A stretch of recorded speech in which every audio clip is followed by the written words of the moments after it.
Bien-aimés en Christ, bonjour. Rhapsodie des réalités du mardi 6 août 2024. Parce que Christ partage avec nous sur le thème. Vous avez quelque chose à voir avec cela. Alléluia. Notre verset d'ouverture est tiré de 1 Pierre 1, verset 1 à 2. Pierre, apôtre de Jésus-Christ, à ceux qui sont élus selon la préscience de Dieu le Père, que la grâce et la paix vous soient multipliées. Gloire à Dieu. Une chose très remarquable dans toutes les épîtres de Paul est sa conscience de la grâce et de la paix de Dieu. Au début de chacune des épîtres qu'il a écrites aux églises, on trouve des expressions telles que celle de Romains 1, verset 7. Que la grâce et la paix vous soient données de la part de Dieu notre Père et du Seigneur Jésus-Christ. Alléluia. Vous découvrez la même chose avec Pierre et même Jean. Ils ont compris l'importance et la puissance de la grâce et de la paix dans la vie du peuple de Dieu. Mais Pierre fait un pas de plus pour nous montrer quelque chose d'assez frappant à ce sujet.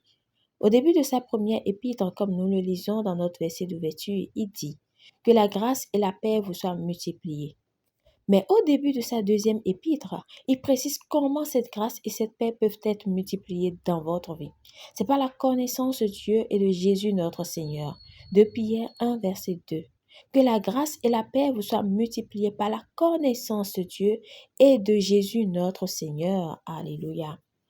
La grâce multipliée dans votre vie signifie une capacité, une vitesse et une précision accrues. Cela signifie plus de faveur et une plus grande excellence dans votre vie avec la prospérité, la domination et le pouvoir sur l'adversité.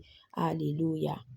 Mais pour que cela se produise, vous devez avoir la connaissance de Dieu. La connaissance est ici épignosis grec, qui est une connaissance correcte et précise, une connaissance qui interagit avec ce qui est connu.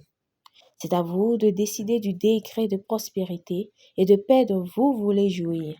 Ce n'est pas en priant « Oh Dieu, multiplie ta grâce et ta paix dans ma vie » que cela va se produire. Non, il vous a déjà montré ce qu'il faut faire.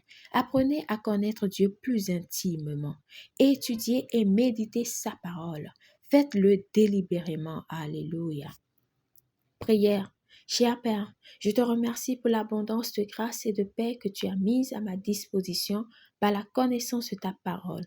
Ma connaissance de toi s'approfondit au fur et à mesure que je médite ta parole, ce qui multiplie ta grâce et ta paix dans ma vie, conduisant à une capacité, une domination et une prospérité accrue. Au nom de Jésus. Amen. Pour une étude plus approfondie, nous pouvons lire 1 Corinthiens 1, verset 3, Philippiens 1, verset 2, Colossiens 1, verset 2.